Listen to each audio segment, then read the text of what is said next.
Time now for the voice of the land on the Big Play Network with your hosts, Kevin Arnold and Always Positive Jay. A lot to talk about, a lot to get into tonight. Cavs, of course, now 15-1, playing the Pelicans, who aren't playing anybody tonight. So the Cavs decided to sit some guys and get them some rest after playing 16 games in 28 days. I think they played their next 17 games in about 40 to 43 days. So a little bit more practice time and chemistry building time for the Cavaliers. Browns, I mean, it's Steelers week, so, you know, there'll probably be a mention of that. And high school football plus Guardians Manager of the Year, Stephen Vogt. Of course, we got to talk about all of it. John Telich of Fox 8, of course, now retired, but still doing the high school football with Friday Night Touchdown. He will join us to break down some of the regional championships going on.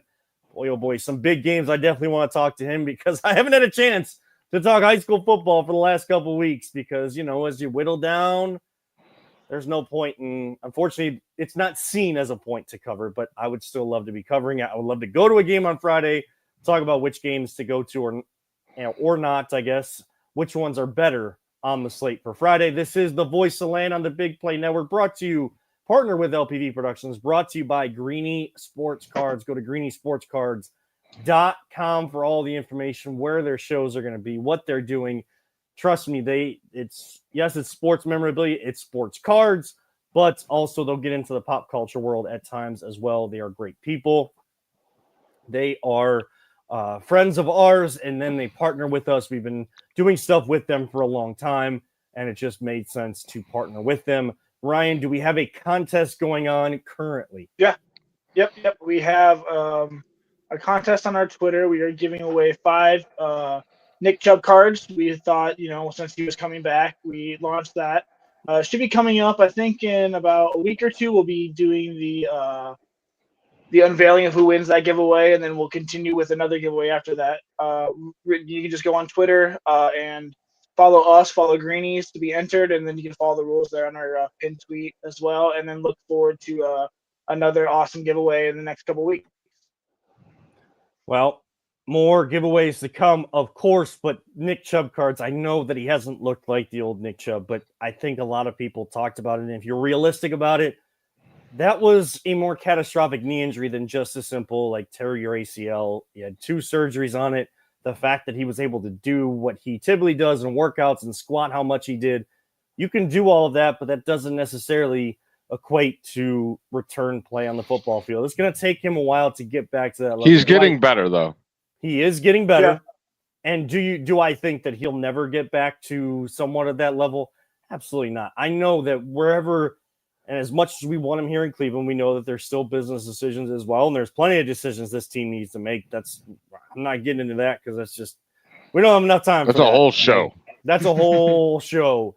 And more so, hopefully, those moves, if they're going to be made, come in the offseason and not have to be made like the Jets, who are also a dumpster fire, making moves, firing their coach and GM in the middle of the season at various points. But let's start with the Cavs before John Telich, Friday Night Touchdown, joins us on the show. We'll talk about high school football, some Cavs, some Cleveland sports with him.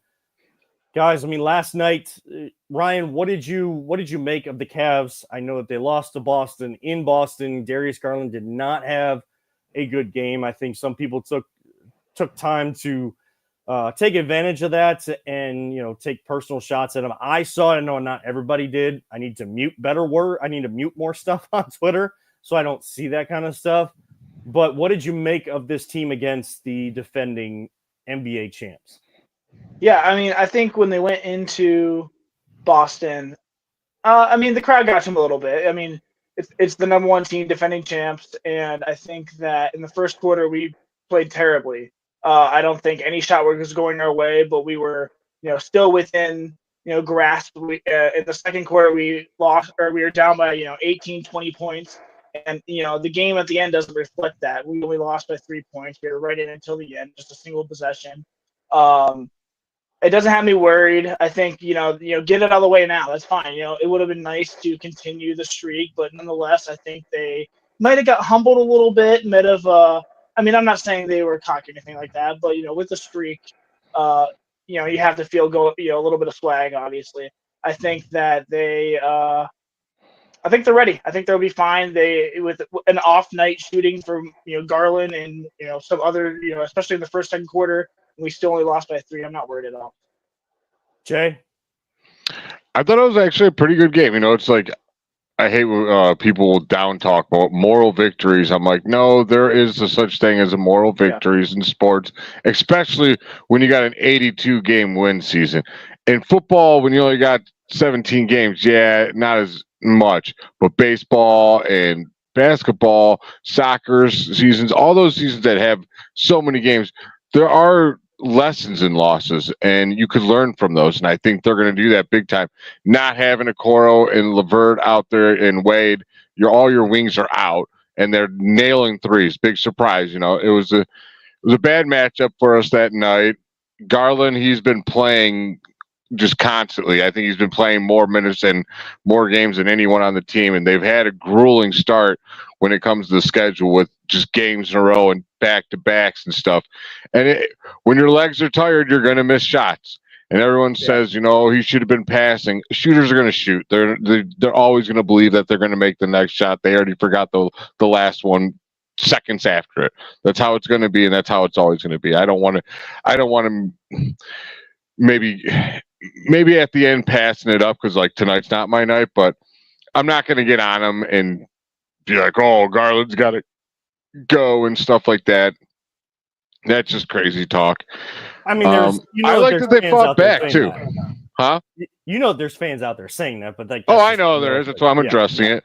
But I love the fact that they came out in that second quarter and it just looked like Boston couldn't miss a shot. Like it was just boom, boom, boom, 3. I'm like, Jesus, are these guys going to stop ever? Like it's a different game. I personally don't like watching it. It's boring to me. I grew up in the 90s. I want to see cool layups and dunks. I think I just always liked it better. I think it's more intriguing than people that like the 3. But regardless, I love the fact that they didn't just give up. They lost by 3 points. They never gave up, even though maybe that last couple points by Ty Jerome, which is garbage time points.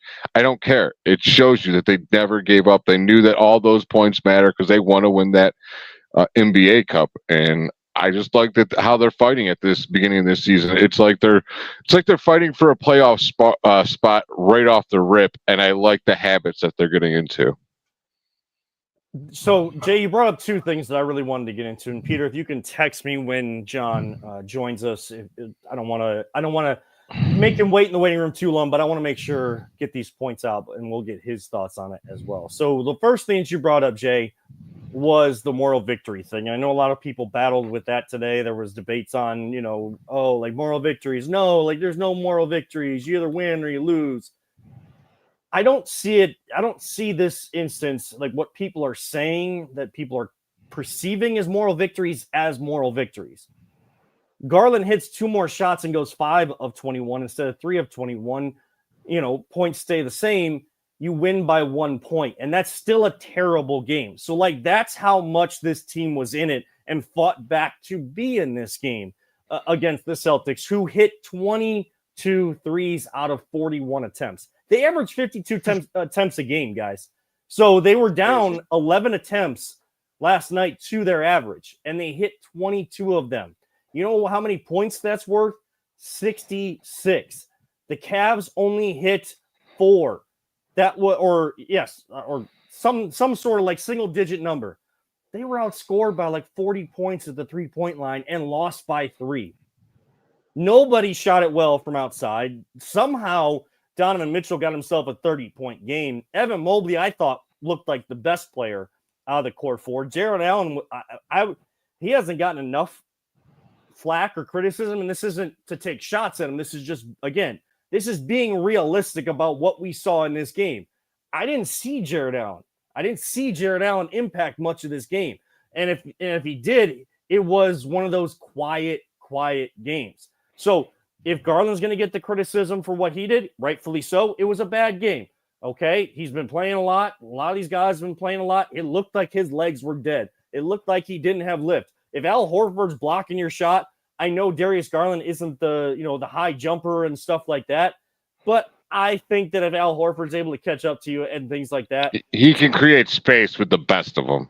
Something's wrong with your legs, and this again, it's not an excuse. And he's out tonight, right? And it's not an excuse. You have to be in condition to play this kind of season. But the Cavs have had a schedule, and even national people have acknowledged this. They've been put through a schedule to start this season in their first 16, 17 games that is unlike any other team. They're playing more games than anybody else. So, though that picks up, especially when you're playing such a high tempo and this team is trying to do that consistently. Jay, you also brought up the fact of like 3-point shots being boring. And I understand where you're coming from. What's boring to me about it, as much as I love basketball, is when guys just come down and then they just shoot a three, and however deep it is. Like there's no ball movement, there's nothing. It's early in the shot clock. It's not trying to drive for a quick bucket or anything like that. It's just come down, like walk the ball up the floor. Like there's nothing spectacular about it except for how far the 3-point shot is hit. That's what's boring to me. What hasn't been boring is what has gotten the Cavs to 15-1. I'll give you this. I know where you're going with this. Go ahead. When the ball is hopping from player to player to player, and yes, Donovan's still getting his points. Darius is still getting his points. The core four is still impacting the game, but everybody else is involved, and the ball is just moving. Sometimes too unselfishly, but I love watching that.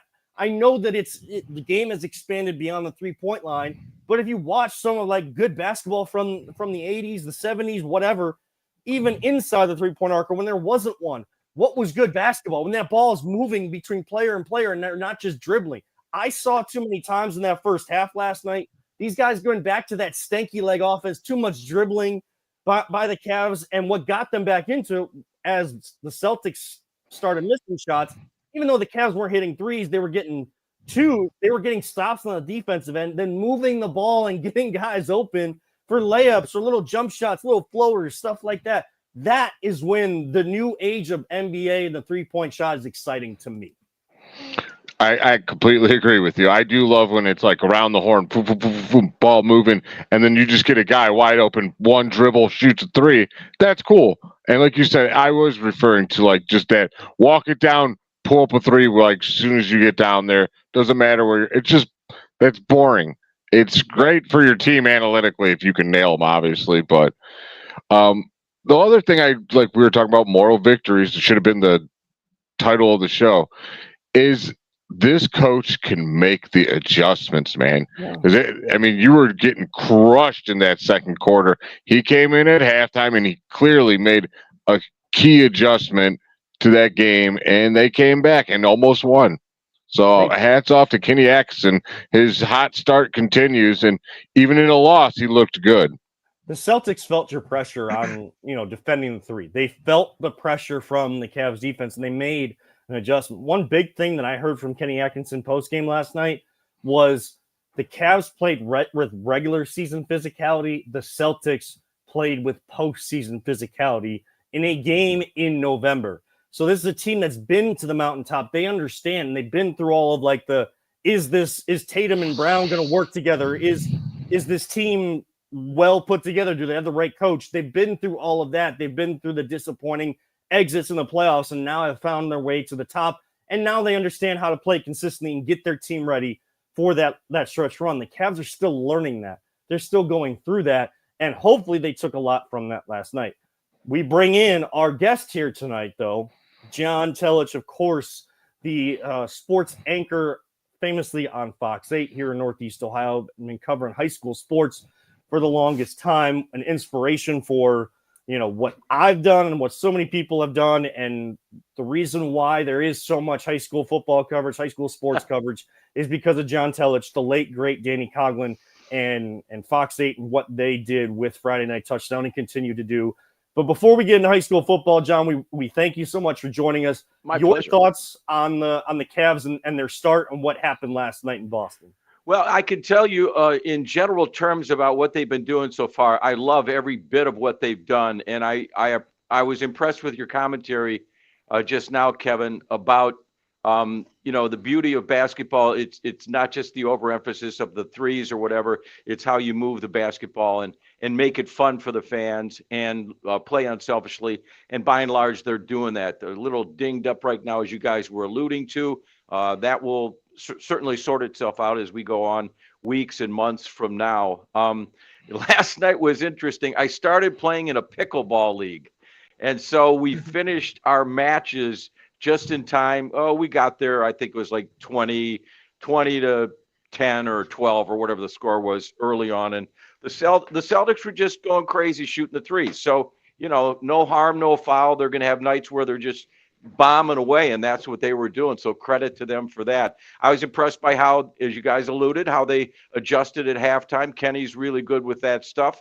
And they came back, and they're a possession away. So it's going to be a fun year. And the fact that we've just finished a fun year for the baseball team and the basketball team looks like they're just going to be a great ride all year. It bodes well for at least 2/3 of the pro teams of the big three here in town. I'm sure we'll be talking Brownies as well. And also, Kevin, you mentioned it, and guys were talking about, high school football. This is the best time of the year. We're in the finals for all the regionals around the state. There's some great matchups, which we can get into however you guys want to direct this. I am literally putty in your hands. So take me any way you want, guys. Good to be on with y'all. I never thought I'd have John Telich telling me he's the one that has he's putty in my hands. Well, it's a pleasure to be on with you guys. So let's have some fun with it, obviously. I got to tell him, Kevin was shocked that I was talking to you. And he's like, wait, John knows I cover high school football? He was like in awe. He's like, dude, you don't know what that means to me. I'm humbled and just blessed. I'm like, hey man, you're doing a great job, man.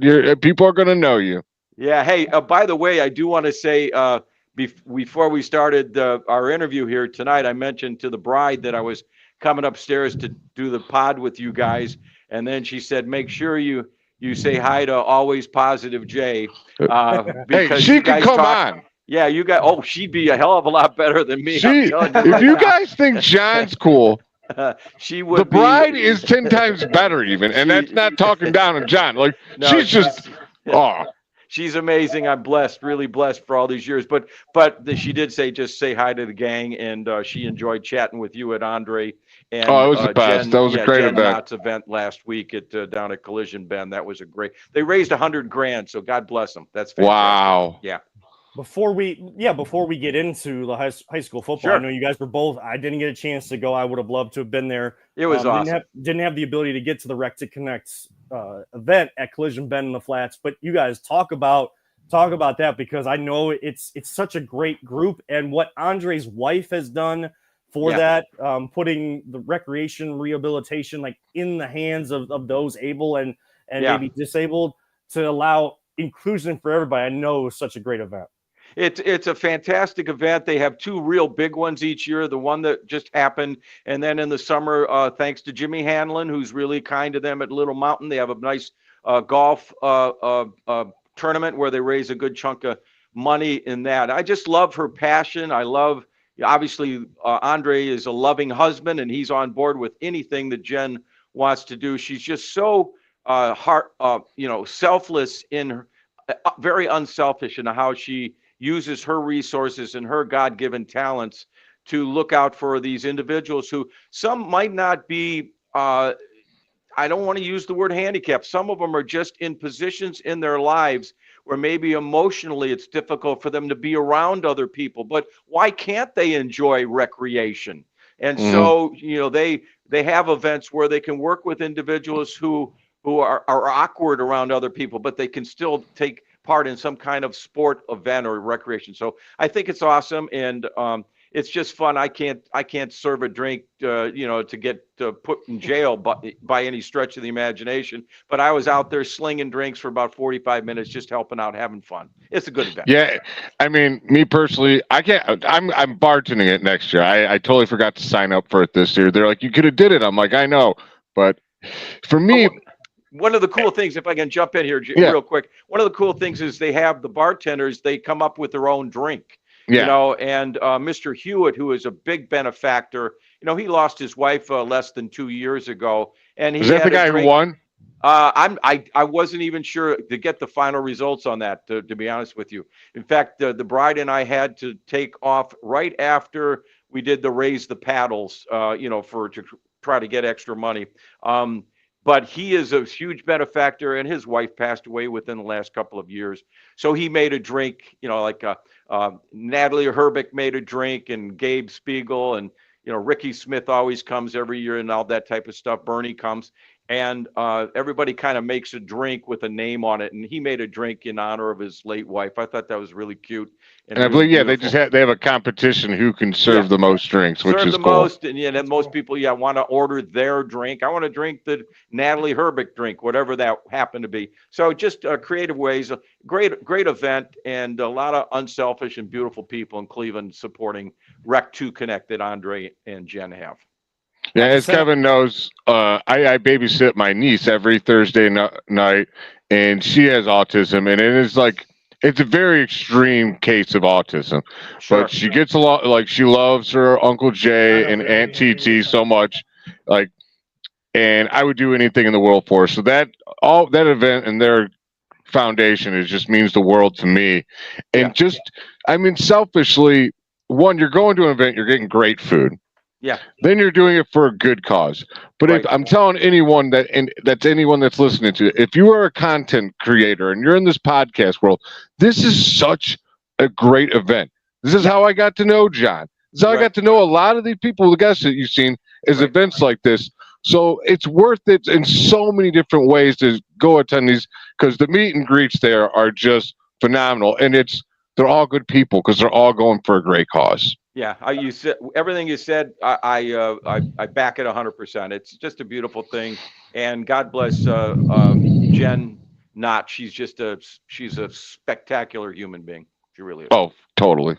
Yeah. Well, I have a text out to Andre trying to get the answer before we disconnect here. I'd like to see you one, so we can get that information for you guys. But John, we brought you on, of course, mainly. Yeah. For high school football, and we've kind of talked about the good team in the Cavs, and we'll get to the Browns a little bit later. We know where they stand right now in the town, but the really good football is on the high school gridiron, and regional championships this week. First off, of course, we continue to send condolences, but also celebrate the life and what Danny Coughlin meant to high school sports as well, and feel free to talk about him and what he has meant as well. But as we look at this, and I'll kind of go in reverse from higher division numbers to the lower one to get into St. Ed's and Mentor, but Kirtland and Tiger Laverty, what he has created there in Kirtland is absolutely astounding. They bounce between Division 5 and Division 6 all the time, John, and yet the standard remains the same every single year. It's just phenomenal what he did. And the backstory to Tiger, and by the way, I had him on my podcast 5 years ago talking about this, and it was really an amazing story. He was he crunched numbers in a computer for 8 hours a day in Pittsburgh, and absolutely after a few years hated it, and it wasn't fulfilling for him. So he got out of that and volunteered to be an assistant coach at a school in Western Pennsylvania. Next thing you know, he gets a job coaching. Next thing you know, almost by a fluke, his wife says, there's a job in Ohio, Kirtland, Ohio. Send your resume on. He was like, I don't know if I should. He did. And they accepted him as the head coach. And here we are 7 state championships later. Phenomenal program. And the reason it's great is the continuity is spectacular. But they have this program where if you start there as a 9th grader, there is an unspoken rule and an unspoken vibe in the building in Kirtland is that kid that starts as a 9th grader, we're going to do everything in our power to make him stay engaged with football for the rest of his high school career. And then, as you guys know, by the time you're playing for state titles year after year after year, you're a senior, you're playing almost 6 years of football, because you have all that extra football. So that makes great football players that have been through the wars, made mistakes, but then made great plays in the end. And we come to this year's campaign. They won last year in D6. They come into this year. Their leader of the team is the junior quarterback, the son of the coach, Jake Laverty. But in week 6, boom, breaks. He's a serious injury, has to have surgery. And so this week they're playing Dalton. Everybody says you say it's Dalton, not Dalton, but anyway, they're playing Dalton. And early in the year, week 1, they smoked Dalton by 55-34, I think was the score. But in that game, Tigers kid Jake had almost 400 yards of rushing. And so now, how are they going to play this week? He's been out for 8 weeks. There's a slim chance that he even plays this week. He supposedly getting the cast off and maybe getting the green light. If that indeed happens, we'll see. We'll, of course, keep our eyes posted. But now you have a Kirtland football team that hasn't played with their quarterback, their starting quarterback, for 8 weeks now, and they continue to win because it's a great program.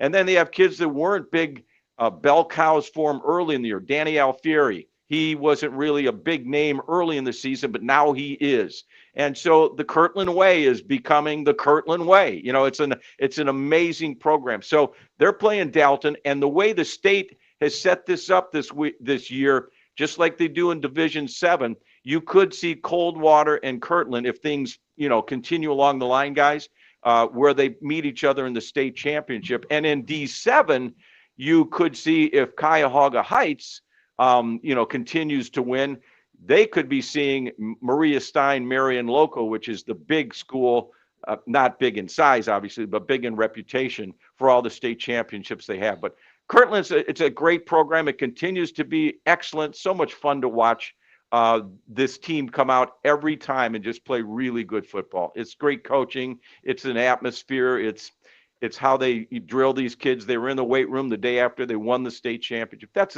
the kind of stuff that you see with the Kirtland Hornets week in and week out. And I mean, if you look at Kirtland as well, I mean, John, that doing the show with Dale Davison on ESPN in Cleveland, and our producer Carmen Calo, like Danny Alfieri was the guy that we were on early this season, and while we knew Jake Laverty was kind of at the helm, I mean, you replace guys like Gage Sullivan, Mason Rust, these guys that have set records at Kirtland, and the train just keeps on rolling. And like you said, with Jake Laverty going out, Danny Alfieri definitely stepping up in a bigger way. Yeah. And it just feels like, like it's so crazy because it's been right up the street from me for so long. And I played against Kirtland, coached against Kirtland, being here in Wickliffe for so long in different sports. And, to see what they've built there is just absolutely astonishing. It's really impressive. And the cool thing too, is that I remember talking to Tiger about, they're not afraid to take on anybody in scrimmages. So their undergraduate, their young kids will have scrimmages against some of the big powerhouses, Ignatius's of the world. They've played Eds. I know they played, they played a couple of years ago, 3 or 4 years ago. They were playing like some D1 schools in the regular schedule in the COVID year, if you guys recall that. So football's football, and I know they don't have as many kids in uniform as, say, Glenville does or Avon does or Hoban does, but all those kids that come to play football, they're football players, and they're invested in that sport. And Tiger is he's probably the best teacher in the building. And his wife is a teacher as well. He's a phenomenal teacher, and the greatest teachers are the best coaches. So that's why the Kirtland Hornets are so good. Let's move on to Division 4. And I mean, one of the ones that I would love to be at, I think it's at Nordonia. Yes, I think so. Yeah. Perry Pirates, defending Division 5 state champion, move back to the classic Division 4 Region 13. That's how I always knew football here in Lake County, was Division 4 Region 13 in the CVC. Chagrin Falls, West G, Perry, all of these schools, all of the top schools in the Chagrin Valley Conference were playing in this division. So they come back. Their only loss is a triple overtime 1-point loss, an absolute barn burner at Perry, and Kirtland goes for 2. They get it 22-21. And now Perry just rattling off win after win. Bob Gesowich has that program rolling once again out in Perry. But Ted Ginn Sr. and Glenville, as young as they are, beating Lake Catholic last week 28-0. They like to muck up the game with their defense. CJ Newell, someone to look out for. Can they stop Walter Moses in that Perry offense? What do you make of this game? And how do you expect this game to kind of ebb and flow as we watch it on Friday night? Well, I'll tell you something. First of all, every time Walter Moses throws the football or runs it or something, he's setting records. It's just crazy. So, I mean, they really love their Walter Moses out there in Perry, and they have a fantastic program. I was there that week that Kirtland beat them. It was in a rainstorm. It was the only bad night of the year, high school football-wise here in Northeast Ohio. But it was fun to watch. Kirtland was running the ball real well, but I recall Jake, gave the ball away a couple of times. And so Perry, matched him play for play until right down towards the end there when they gambled and went for two. And, it was a fantastic high school football game. And I expect nothing less this time from Perry going up against Glenville. Last week, I went to the Glenville Lake Catholic game. That was the game I wanted to see. I wanted to see, if Frankie Trinetti, his passing could find seams in the Tarbloodter defense. And the answer is he couldn't. I mean, their guys closed so fast. I'm not telling you guys any new news, as the Kelseys would say, new news, but I'm not. I mean, they closed so fast. In fact, Frankie at one time thought he was just putting up a deep ball with the possibility of it just, maybe be interference, or it's just going to be like if it's picked off, it's a deep punt, Well, the kid picks it off and goes like 92 yards for the score. First touchdown of the game. And then Glenville just was very systematic, very plotting, didn't throw the ball much, ran the ball. And I was talking with John Camp from the News Herald this morning, just talking about some stories about Kirtland, a bunch of stuff. And when you see the Glenville game or keep tabs on it, keep an eye on the matchup of the interior of the line. Perry has a 5'5" 160-pound nose tackle who is absolutely hell on wheels. And so that is going to be fun to see what these big dudes from Glenville, how they're able to handle them. Because you know how it is. A guy with such quickness can be across the line and even tougher to hit when they're that small of a person. Going to be cool to see there. But that's going to be a fun game, guys, to watch. Perry, I would obviously give the edge to Glenville, the Tarblooders. They've got the experience. But again, Perry has they have the DNA of a champion, as evidenced by last year in Division 5. Yeah, it's crazy that, all 7 state champions are still alive in the playoffs, but in that game, one of them's going home because with Perry moving up and Glenville, the defending Division 4 state champion, them moving from Region 14 to 13, it's going to be wild to see that one. Our producer in the background, Peter Tellup, he was there with CBC TV, with Steve Hare and those people, and Double A and Kyle Cornell. We had it as our game of the week, but of course we're back in the studio and we're just absolutely going nuts in that Kirtland game against Perry as well. And yes, Walter Moses has set records. And look, Perry won a game in these playoffs 3-0. So both teams can definitely win it on their defense. They can definitely muck up the game. So it's going to be an interesting one to watch. Another one kind of going out west towards where actually Ryan's from. I know your Wi-Fi is not isn't cooperating, right, Ryan? Sorry. But getting further out past you. We're just blurring him out for his own safety. His identity is now secret. Yeah. But a school that's a little bit further west of you, Ryan, Sandusky Perkins. Yeah. Boy, oh boy, that team is like Isaac Bunce and Braylon Collier, who's going, I believe, to Western Michigan or one of the Michigan schools in the MAC next year. Absolutely tearing things up in Sandusky, and they're going to be a definitely have a say in the Division 4 state championship.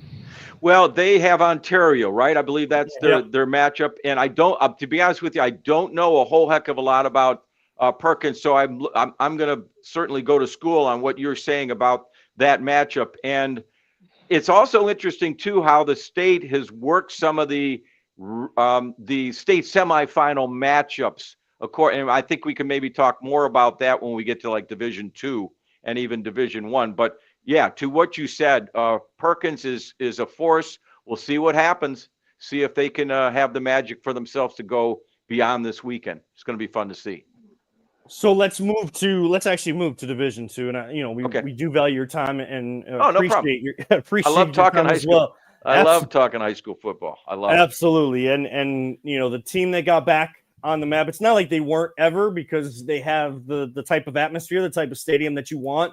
for high school football, but Massillon, Washington, I mean, they started the year by going to Oregon to face off against the NFL Academy. They've lost to teams in like big time powers in New Jersey and Maryland, but they're not going to have an easy road either if they want to try to get back to that state Final Four this week.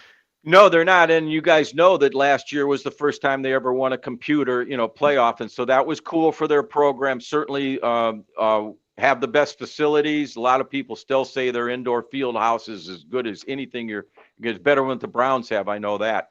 In fact, I can remember, was it Reggie Hodges? Reggie Hodges was a punter for the Browns, and he wanted to work out indoors, and someone that knew him contacted me. Where's a good place? I said, go to that high school down in Massillon. I mean, they've got all the facilities. And he ended up going down there working on his punting inside their facility.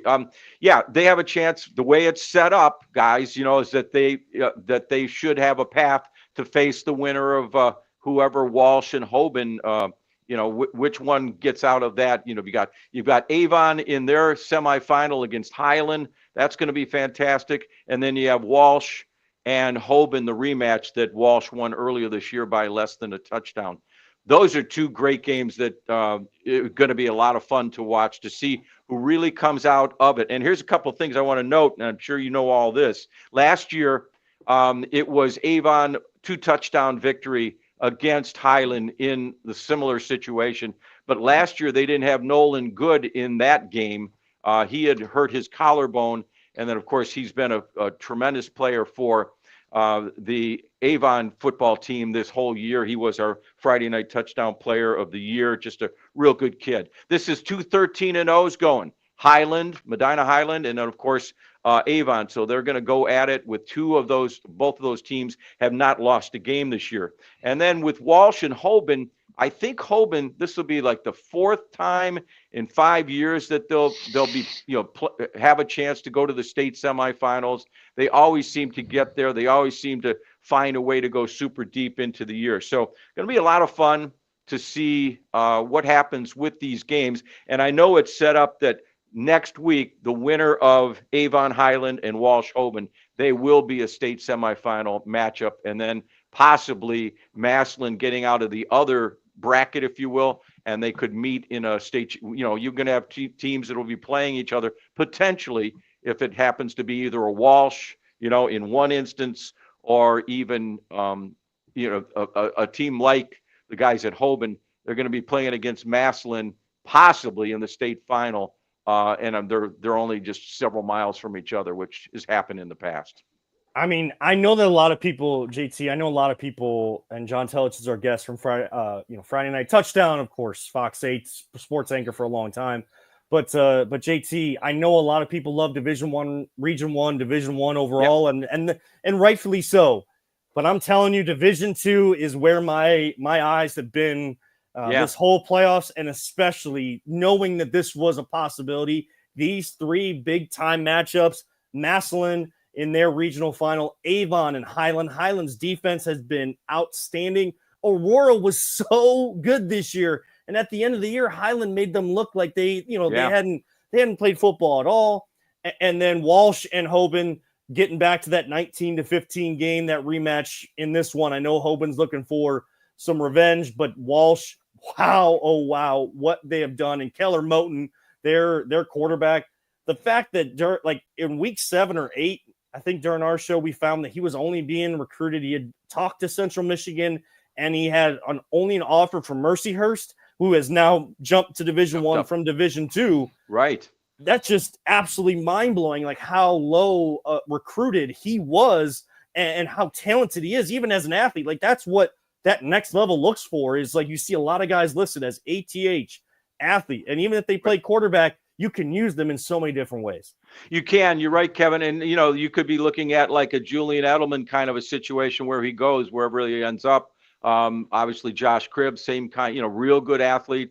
Julian Edelman have certainly made a great living in the NFL, and as did Josh. And it's not a surprise. I remember being around the mentor program quite a bit, when Coach Tribb was there, and there was always that bright assistant on his staff, Nick Alexander, and continue to get more and more eyeballs on him as he as he was helping devise things on the offensive side of the football end. And then he gets the head coaching job. And Walsh is a great school. It's just a great atmosphere there. I've been there to speak to their media kids.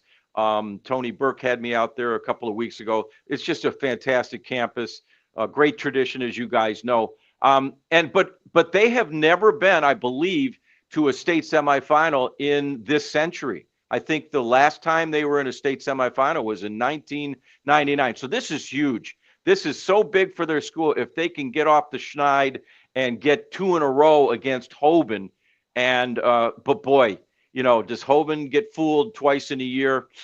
That's a real tough program. But it's going to be fun to see how this thing shakes out on Friday night. Another thing I wish they had reserved, like maybe like they did in the past, maybe 1 or 2 of the divisions playing on Saturdays, just because I want the whole weekend to be high school football. It's getting crazy now that the high school kids are getting nosed out. Like obviously Fox 8, we carry the Fox game of the week and stuff, and leave Friday nights to the high school kids for the most part. I wish they didn't have every playoff game on Friday night at 7:00.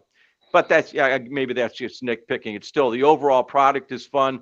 The extra playoff spot has not done good for like the first week or 2 of the playoffs. You guys know that as well as anybody, because you talk about it, on your show. And so I wish I would be happy if they cut out one of the weeks of playoffs, but they're not going to.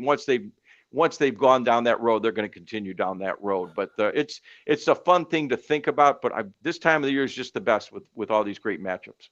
Absolutely. And like you said, JT, I mean, the fact that the extra week, is now, like, there's teams that are 16 seeds that back out, and they allow the number 1 seed to just move on the next week. They ended up getting a bye week anyways. Right. I mean, it might be something they need to look at, but now that you've gone down this road, like you said, I don't know that you can necessarily change it.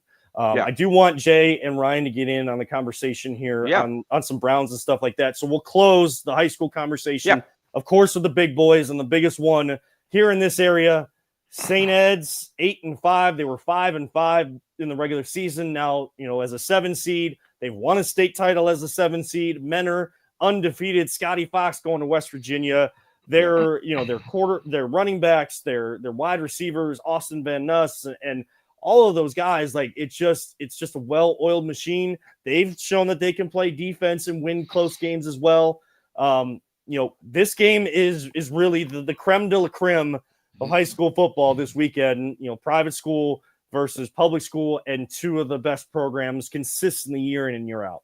When the season began, I just thought it would be a slam dunk that Eds would be there at the end and looking for yet another state championship. And that's obviously still can happen. We're only in the regional finals, but I got to really tip my hat to what Coach, what Matt has done at Mentor, with Jackson Farley running the football, with Scotty throwing it, with their defense playing strong all across their defensive backs run to the football well, cover well. As you mentioned, the receivers, they have some real talent there.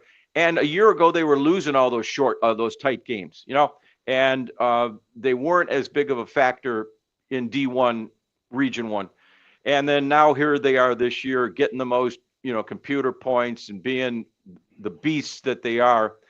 I'd like to see them win, just to see if they can get that title, because I can remember seeing them years ago, when they were playing Hilliard-Davidson in the final, and they had that game, and there was a fumble that squirted out onto the turf, and one of the linemen for Mentors pounced on it. And I can still see that ball squeezing underneath his arm and squirting back out, and someone from Hilliard recovering it. And that was the difference in the game. Otherwise, Triv, and the Cards would have been having a championship to celebrate. So it's a great program. It's always been, and like Kirtland, these kids start as little Hornets in Kirtland and they become big Hornets. Same thing in Menor. They start as little Cardinals, and next thing you know, they're playing for the big Cardinal machine there at Osborne Stadium. So, but I handicap this. I don't know, man. I'm almost afraid to just say that Eds is going to roll like they have in the past on their way to another state title. I'd like to see this game go, as deep as it can and be as exciting as possible for high school football. Before these guys jump in, I'll say until someone beats Eds out of Division I, Region I, you just think that they're just going to continue to do that. But yes, definitely hoping Mentor can do that and move on to the state Final Four. Jay, Ryan, I know you guys got stuff. I'm sorry, took a lot of the conversation there. As the kids say, I just let them cook, man. I was like, you guys just go. I'm just watching. I was watching the show. I became a fan of the show tonight.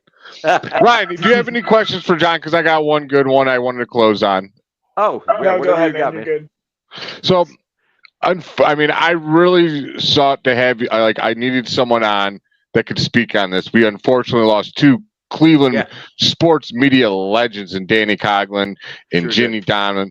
And I just wanted to have you on because if there's anyone more, I don't know anyone more qualified to speak on those two. And if there's anything you want to say, maybe one of the funny stories about things you learned about Jimmy Donovan you told me at the dinner.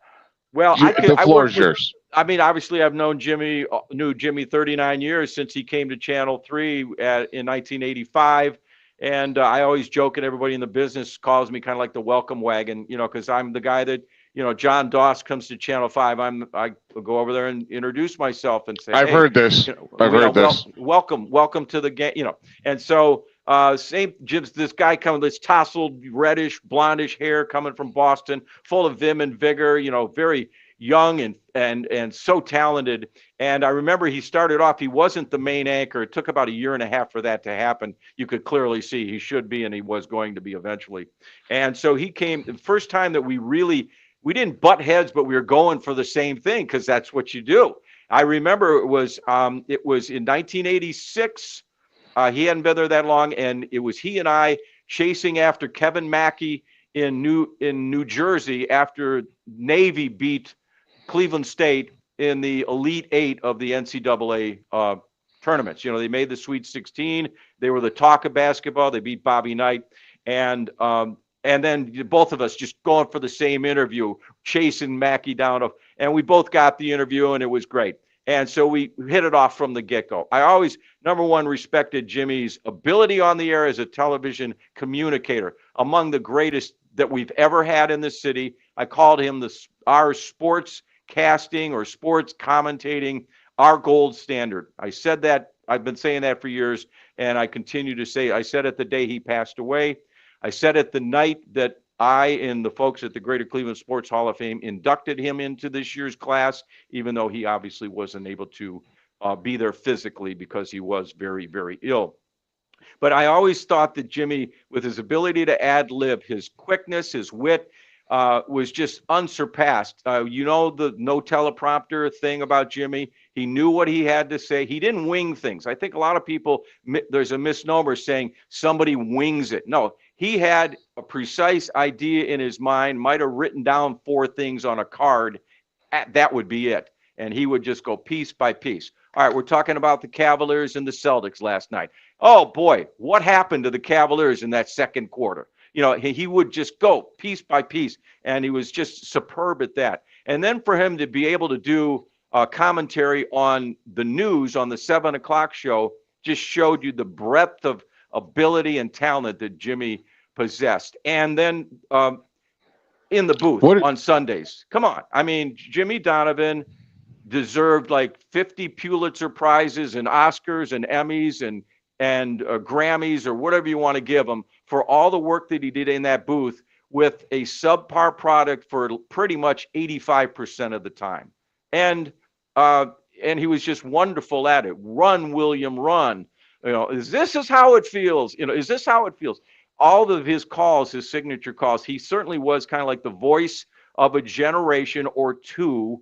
He was the conscience of the fans because a lot of play-by-play people aren't necessarily going to tell you everything like it is. But I think Jimmy a lot of times didn't mince words. And I think anybody that owned the teams along those years, from old man Lerner to young Lerner to the Haslams, they recognized that they had a treasure that was doing their games.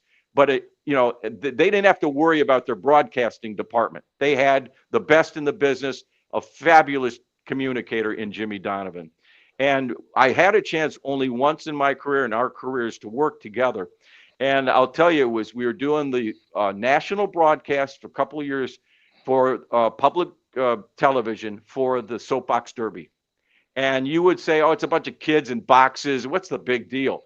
We treated that like the Super Bowl, and we had meetings with each other, and we went over this tidbit about this kid from Vermont or that kid from down in Texas, or where did she make her car, or how this and that. And I had so much fun with that because I respected him so much, and it was a two-way street as far as that was concerned. And so when I retired, Jimmy Donovan shouted me out on his show, which is really unheard of. And that showed you a lot about Jimmy, that he, would say something about the enemy. You know what I mean? You guys, it's something about Cleveland media. You guys don't seem to really. You guys all get along. We got along great. We do get along great and appreciate each other's. We know it's kind of a select fraternity, but we have always appreciated the fact that we have these so-called front row seats to a lot of cool things and a lot of disasters too, but a lot of cool things for the most part. So God bless Jimmy. God, tell him about the show tunes. What's that? The show was it the show tunes? Something you were telling me about him? The show tunes. I'm what was it? He would watch something. He used to watch something. Oh, okay. Oh gosh, I'm sorry. Yes. All right. At Jimmy's service, first of all, Jimmy's funeral was a short 45 minutes in the church, St. Christopher's in Rocky River. And so it wasn't a traditional full-blown Catholic mass with communion and all that, but it had many of the tenets of, a service, and it was very nice. 3 eulogies. Kevin Stefanski, each did like 4 or 5 minutes. Kevin was wonderful. I mean, I wish I've known Jimmy Donovan my whole life. I've only known him for 4 or 5 years. What an amazing man, and what a fighter. And Deke, you could never top Deke in how he eulogized Jimmy. And as like another backstory to that, as Jimmy was real sick and we were privy to this kind of information on the QT, I would imagine other stations did too, but we certainly did at Channel 8. It was prepare an obituary. And I wanted to do it, and they, of course, said, you're going to do it, which I wanted. And so I wanted to do the best possible tribute to Jimmy D, which I put together as best I could. But when I went to Deke, previous to Jimmy actually passing away, I said, Deke, I'd love to get you to say a few things about Jimmy that I can use. And then we're going to put a story together, and it'll just be kind of ready because we know, where this is going. And Deke said, JT, I can't do it. I cannot do it. I'm wishing for a miracle. We're all hoping for the best. And the miracle didn't come. And then you saw Deke get all choked up on Channel 3 when they had that tribute to him the day or two after Jimmy passed away. But he was just so fantastic to work with, as a fellow professional, to be around. We all respected the heck out of him. But getting back to the show tune, sorry about that, Jay. Yak, his producer, came on and did 5 hilarious minutes about Jimmy and a lot of the idiosyncrasies of Jimmy Donovan. One of them that he liked to listen to show tunes or he liked to see curtain calls from. That's what it was. Yeah, curtain calls from like musical theater or Broadway or whatever. I'm sure there's a YouTube channel for everything. So that's probably where he got it. And he was telling that story, and we were all laughing, and it was a very upbeat service for Jimmy. It was beautiful. And so the service is over. Jimmy, everybody kind of files out and pays their respects to his beautiful bride and his daughter, and that was great. But before the service ended, it was weird. There was some music that was playing in the back of the church, and it didn't sound like church music. It sounded more like kind of quasi show tuney kind of music. And so that's playing. And then some gentleman gets up to the podium in the front, the lectern up at the top of the altar there, and says something along the lines of, this has been a service for Jim Donovan. Almost like it's the end of a show, talking about the credits for the show. Thanks for, and remember to, drive home safely, everyone. Just like you might see at I just thought it was absolutely spectacular.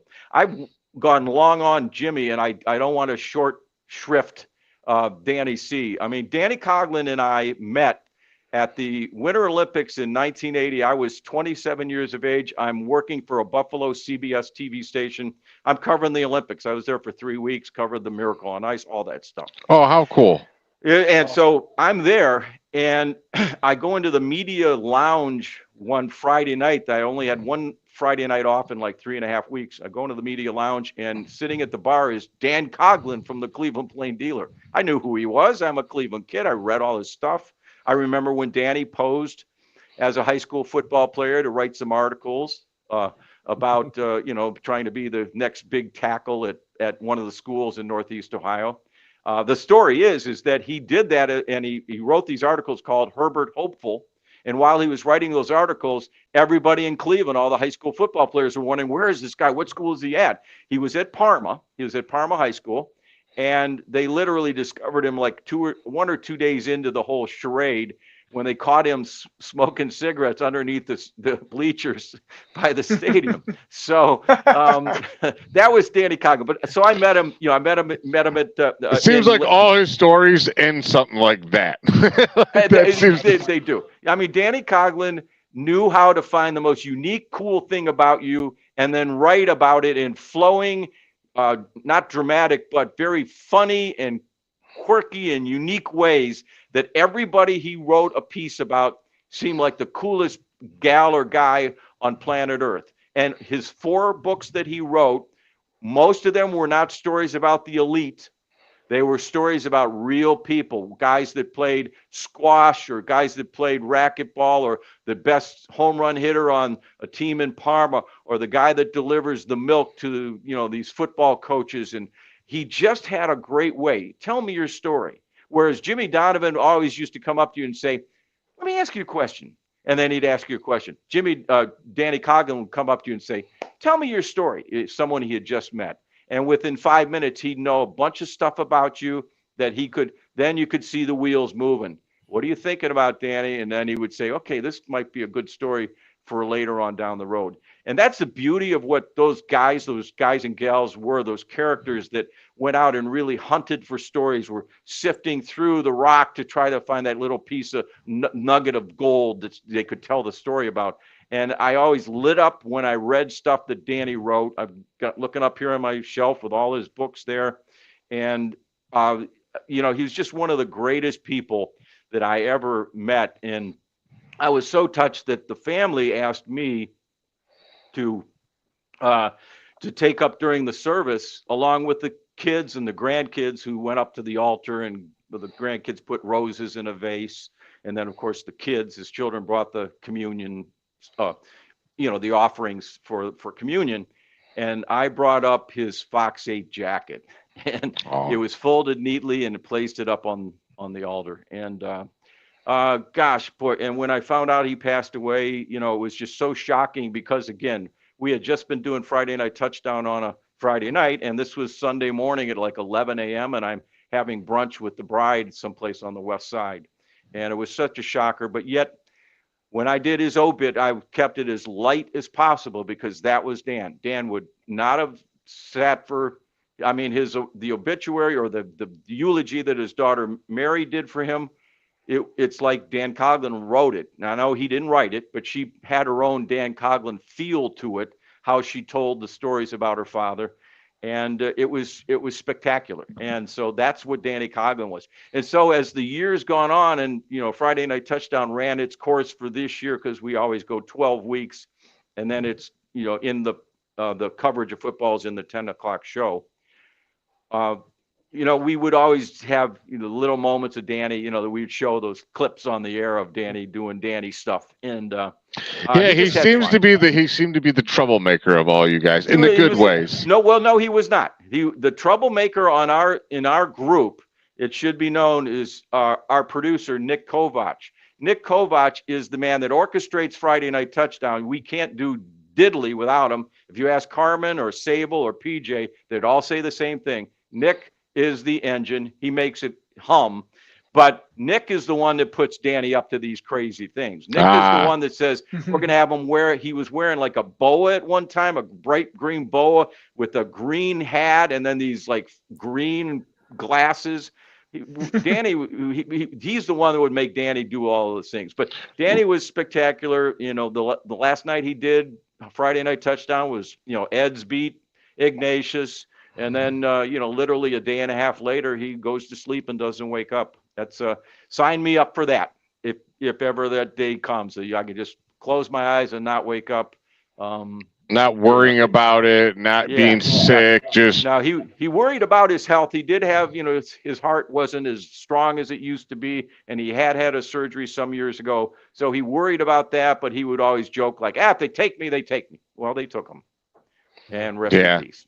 I always love the story. I don't know it word for word from Riz. Is the one where I don't remember the school, but it was I think a Catholic school, and it's like he's like, "Oh, what's the score? I need the score. What's the score? What's going on here?" And then the phone rings. He's like, "Oh!" He's yelling. He's like, "What? Triple? I'm so sorry, Father. I'm sorry." That was Danny. Danny was just what a character, and people don't understand this too. And cut me off if you want. I understand. Never.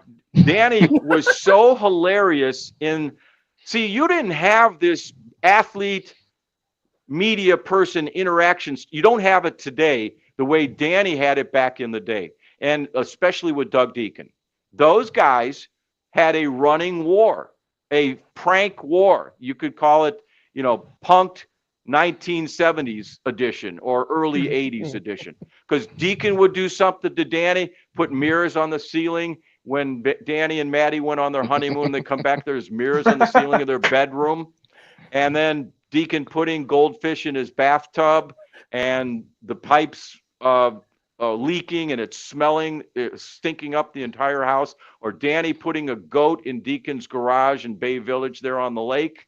Or Danny putting a thing in the paper saying there's a lonely bachelor who plays for the Cleveland Browns who lives on the lake. This is his number, and thousands of people were calling Doug Deacon's number. That's hilarious. And he would write about that. So, Danny kind of broke the mold. He wasn't the reverent, against the gray November sky, the Four Horsemen Road. He would write in such flowing and kind of winking at you and snickering kind of a method of communicating, which was so delightful. And the best part about Danny's ability to communicate, it wasn't just a guy thing. It was anybody that read something or if he was writing about the top cheerleader at Euclid High School, whatever, he made it so that everybody could kind of identify with it. That's a great writer. I thought he was among the greatest storytellers that Cleveland has ever had, both on the print mode and then when he branched over to TV. When he went to TV, within 1 year, he had won an Emmy. And so when I had him on my podcast and I replayed the interview after he passed away, he said, "So within a year, I won an Emmy, John." And I go, "What was it for?" He said, "Well, it was 1984, and we were doing a 20-year look back on the 1964 Cleveland Browns championship." And he said, "So I'm an Emmy winner." He says, "And so now, if I drop dead, they'll be able to say, Dan Coughlin, Emmy Award winner, died last night." And that's what happened. Dan Coughlin, Emmy Award winner, died last night. Wow. It's amazing. Wow. What a life. I'll tell you, JT, like it was like a big deal when we would see you, Danny, Riz on the sideline at a high school football game, whether, and I tell these guys all the time, I was that kid, and I think I found the right career path because I was the type of kid that, while a lot of kids, and they have great areas at some of these high school fields for kids to run around and they're playing with their friends, right, and maybe they're playing football, they're throwing a ball around, but they just want to run around. They have energy. Exactly. I was the one like seated in the stands. I'm taking in the action. I'm like into it. I'm ingrained in it. And then of course, my sister became part of the band. So we were going to games more regularly and away games and seeing them more regularly. Then I became part of the drum line and doing all that stuff. And then I every time we saw you guys on the sideline, like it was a big deal. And that's why Friday Night Touchdown has resonated so much with me and so many people of my generation. And to hear those stories about Danny and even Jimmy Donovan, because I know he was ingrained in the local scene as well.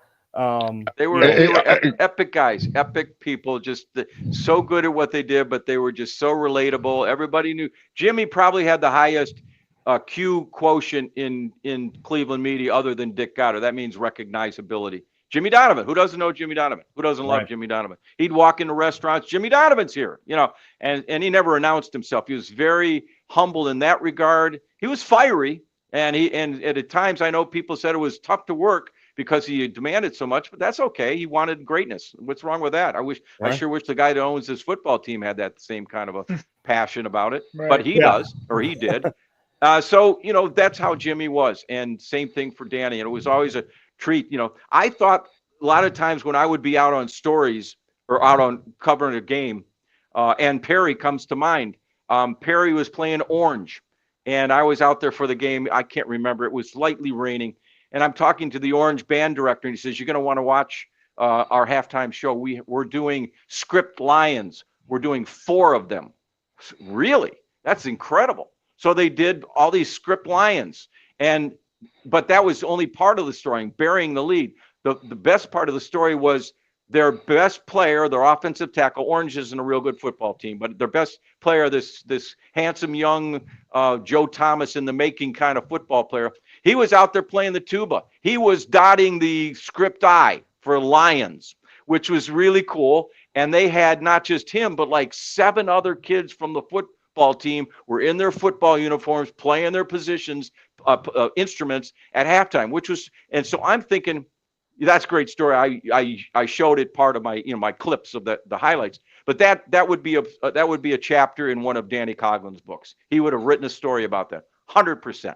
100% he would. And those types of stories are covered so greatly by you guys, and Danny was one of the best. I mean, look, my high school can only claim for band wise that we stand on our heads and play the drums and form a pyramid just like idiots. But I mean, you guys, you think they got stories? I'm telling you, the wives have all the good stories. We need a show, The Real Wives of the Fox 8 Crew. Well, I'll tell you what. I'm serious. If I had the bride on my show, it would be a different show. She'd be what great. did I tell you? I was like, John. She'd be great. I grew up watching. You're like an idol. Your wife's better. I'm like, she's a rock star. Not even close. Not even close. Not even close. I'll tell you what. There is a podcast. If I can plug her, my old colleague Stacy Bell. Stacy Bell is married to Anthony Lynn. He was temporarily a head coach in the NFL. It was at the Lions. I can't even remember, but he's been around LA, Chargers. You might have been the Chargers. I think it's Chargers. I think it was the Chargers. Yeah. I think you're right. But anyway, he's been in a lot of zip codes. Let's just put it bluntly. And so is Stacy. She's lived in LA, obviously Detroit. I think they live in Detroit now. I think he's on Campbell's staff. I could be wrong. But she has a podcast, and she has on the wives of coaches, players, and stuff. So I guess it's called the wives of the NFL or something along those lines. And I've been trying to get her. We just haven't clicked yet, but we've been in contact. I've been trying to get her on my pod. Just the stories, and she should have the bride on hers. I should have, even though there you go. I'm not an NFL coach, just a media dude. Yeah, so, it's one of my life goals is to get on your podcasts. Gotcha. All right, keep that in mind. Absolutely, I love it. I love it. Well, JT, I like with how we just kind of the conversation we were just having and the great people we just memorized and celebrated. I don't want to bring it down by talking Browns. So we're just gonna cut it there for the night. And we thank you so much for coming on. My pleasure, guys. The stories are great. I could talk to you about high school football any day, every day. Love to have you come back on at another time during the year. And there's hope that maybe hopefully I'm back on a high school football sideline again next year, so we can have more conversations like that as well next year. But that's for only time will tell. But be sure to plug your podcast and where people can find it as well. Oh, that's really kind of you to allow me to do it. Again, it's just a mom and pop pod. It's called Telich Talks, and I talk to a lot of folks in the world of sports, but a lot of people that have cool stories. Going back to the Danny Coughlin method, individuals that are inspiring, individuals that have gone through some things, or maybe came to a fork in the road and they chose the better way, or someone that stumbled and had a difficult go of it, but then found inspiration in some way, shape, or form and plotted on from there. So it's wherever you get pods, Spotify, Apple, Telich Talks. If you give it a listen, I'd really appreciate it. But again, the fact that I, an old guy, media dude, retired guy, gets a chance to still talk to folks and have great conversations and learn about people. I think until my dying day, I'll always try to be that person that is always be curious, want to know about stuff, about people. And as Jimmy why do you think when I get to that event, I sat with you guys the whole time? I'm no dummy. I am soaking this all in right now. Well, actually, at that event with the Jen and Andre's thing, the bride really doesn't go to many things, and it's always been kind of that way. I've always kept, haven't really. That's how my wife is. Yeah, and that's cool, and I love it. I love that. We have a great relationship, obviously, for being with each other for 48 years. It's been great. So the fact that, once in a while, sure. But for the most part, not enamored with all of that stuff. There's a lot more to life than sports. And I've always tried to balance that. It was tough to do, obviously, being in this business. And we all have those challenges. But by and large, never really kind of had instances where I was. There was one time, I'll tell you a story. One time, my daughter's she's literally like 7-8 months old, roughly. And my parents were visiting in Iowa when I was working in Cedar Rapids, and I was on TV.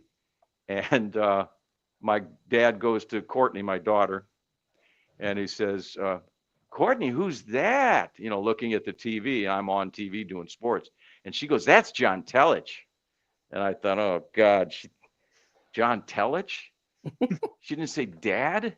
She said, it's John Telich. So that was an eye opener for me, but I don't think it cured me of wanting to work my butt off and be the best that I could be. But it was or there was another time where my son was in one of those little scooters that we all had that had the circle around it, and you kind of, like a 2-year-old, and he was racing down the driveway, and there was no tree lawn where we lived in this small house in Euclid before we got into this house. And he was going towards the street, and there was a car far away, but you could tell one was coming. And as he was heading towards the street, I didn't scream stop. I yelled, stand by, which is only someone in TV would understand that. I literally said, stand by. No, that's not what you're supposed to say. You're supposed to say, stop, or you're supposed to run after him and corral him. Anyway, that's great. One of these days he'll forgive me, but he doesn't even remember it. He was only like almost 2 years old. So anyway, never yell at your kids to stop. Tell them to never yell at your kids to stand by. Tell them to stop. Okay. I love those stories though, because my son already, we go live on, like, this show goes live on YouTube at the station. We've started doing those shows live on YouTube, so I'm filling in. My wife's always texting me like, dad, and he's like, he only knows to say mom, but he's like yelling at the TV for me to say something. So she'll text me during this show and say good night to your son. He wants to say good night. So those are the moments that make this mean so much. John, we thank you so much. Sure, guys. Thank you.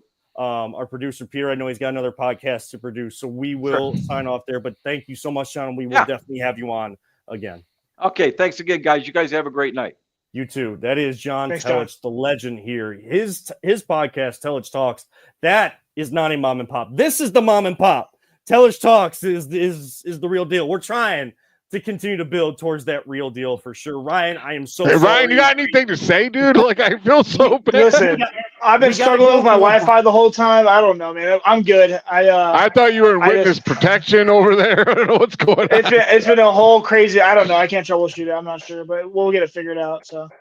Yeah, and I know we're gonna do remote again next week. We'll try to record something early next week to play on Wednesday for the holiday, and then we'll wish everyone a happy Thanksgiving. Then, well, your Cavs are pretty pissed because they're up 25. Nice, yeah. Good. I mean, there's 9 players out for the Pelicans. They should be even. Well, we have like 9 players out, so whatever. You know who else is mad? Kyle Cornell and Double A. They're trying to record their podcast. Yeah, all right, let's We gotta let Peter go do his thing. Yeah, with them. don't talk about it. Be about it. Side Hustle. Good dads podcast. don't raise Make sure to Steelers check fans. those guys out. All right, hold on. We're going out of order. We still got to close on the right way. So, thank you to John Telich for joining us. For Always Positive J, Ryan Mosser, Peter Telich, our producer extraordinaire, everyone that tuned in. A longer edition of the show, but a great edition. Ryan, please give me some clips of this. I want to post that on Friday to promote some of these games and just John Telich just in general. So, myself, Kevin Earl, reminds you every single time. Don't let anyone ever tell you it's just a game. We truly love you all, 3,000. Don't talk about it. Be about it. Good dads don't raise Steelers fans. Correct. Bleep Pittsburgh and Yep. live life, all gas, no breaks. We will see you next time right here on the Voice of the Land on the Big Play Network and the Be On Air Podcast Network.